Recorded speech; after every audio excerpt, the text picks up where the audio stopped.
Okay, so what we're going to do is we're going to take the Laplace transform of 3 divided by s squared plus 4. Okay? And we're going to note that this kind of looks like the inverse Laplace transform of a divided by s squared plus a squared. Okay? Which of course would be equal to the sine of a times t. But it's not exactly right because if we notice that 4 is equal to 2 squared, this is equal to the inverse Laplace transform of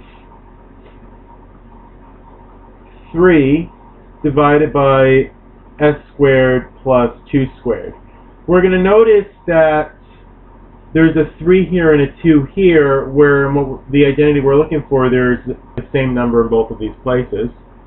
So let's start. First of all, let me zoom in here a little bit. I don't know if you can see very well, so let me go to the menu and let me just dot cam and zoom in.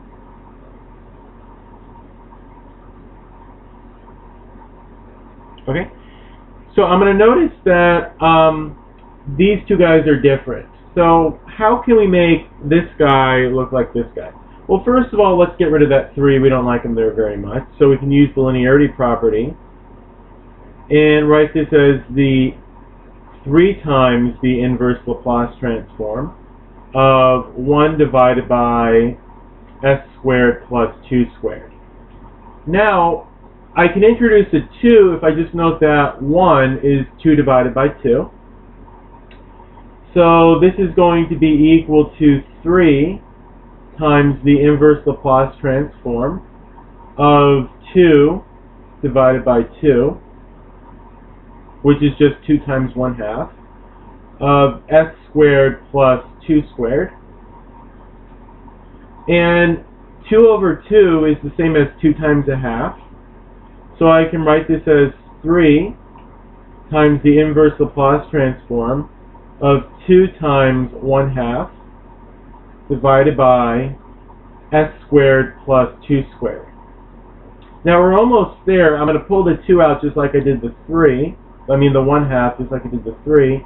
So this will be equal to 3 times 1/2 times the inverse Laplace of 2 divided by s squared plus 2 squared. Now I have a 2 here and a 2 here, so my a is equal to 2, and I can use this identity.